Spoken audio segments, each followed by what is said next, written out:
सगळ्यात महत्वाची गोष्ट म्हणजे राजारामपुरीत खेळाचं मैदान नाहीये किंवा मुलांसाठी स्पर्धा परीक्षेसाठी केंद्र नाही. हा त्यासाठी काय हा, कोण ते करेल असं काय वाटतं? त्या आता निवडून आल्या तर पहिला महेशने उतरवणं आश्वासन दिले होतं आपल्याला, आपण एक खेळाचं ग्राउंड करूया.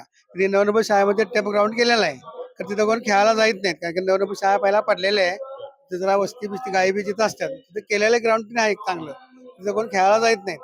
आणि स्पर्धा परीक्षेचं ग्राउंड पण त्यांनी बघणार, कुठे तर अपार्टमेंट मध्ये घेऊन त्यांनी बघायला लागल्यात, मिळालं ते त्यांनी करणार. कोरोनाच्या काळात कसं राहिलेत? कारण 10 वर्ष निवडणुका झाल्यानंतर त्याच्यामुळे नगरसेवक पण कुणाकडेच नव्हतं. हा, दरम्यानच्या काळात कोरोना वगैरे सारखी लाट होती. कसं लाट होती तरी पण त्यांनी प्रत्येकाला महिन्याचा धान्य पुरवठा गरिबांना सगळं दिलेला आहे. आम्ही स्वतःच करत होतो, कुठे मिळत नव्हते तिथे पॅकेज करून तांदूळ तेल बिल सगळं आम्ही देत होतो. पण अन्न पण त्यांनी जेवण पण त्यांनी वाटलेलं आहे पॅकिंग करून, कुठे जेवण मिळत नाही तिथं पूरग्रस्तांना पण सगळ्यांनी दिलेलं आहे, कायम देत असतातच. तुम्ही गरिबांचा उल्लेख केला, पण गरिबांना आता इकडे महायुतीकडून सुद्धा महिन्याला 1,500 रुपये लाडक्या बहिणींसाठी दिले जातेच की, मग त्यांना काय नाही? त्यांना सगळ्यांना दिले, कोण येईल त्यांना दिले, असं का नाही. ती लाडकी बहीण आहे त्यांना मिळते असं नाही. आपल्याकडे आला माणूस तर त्यांनी देणार, सगळ्यांना देत होते, असं काही नाही आहे.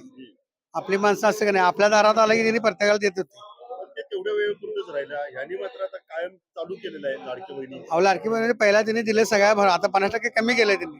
आता कोणाकडे मिळत नाहीत. केवायसी जोडा, परत हे जोडा असं चालू केलं त्यांनी. परत नवऱ्याची केवायसी जोडा, हे जोडा पहिला त्यांनी दिलं, पहिला 2-3 महिने इलेक्शन त्या दिलं. नंतर त्यांनी काय केलं, नवऱ्याची केवायसी जोडा सगळं उत्पन्न.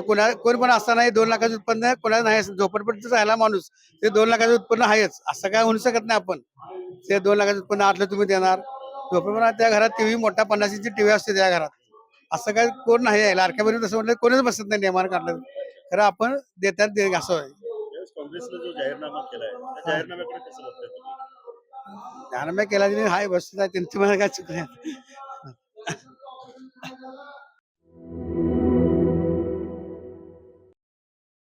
आता घर बसल्या कमावण्याची सुवर्ण संधी. सुरू करा स्वतःचा व्यवसाय. आरी वर्क, न्यू ट्रेंडिंग आरी वर्क ज्वेलरी आणि आर्टिफिशियल फ्लॉवर ज्वेलरी बनवायला शिका. आजच आपले ऍडमिशन कन्फर्म करा. प्रवेशासाठी संपर्क 73 78 32 15 15.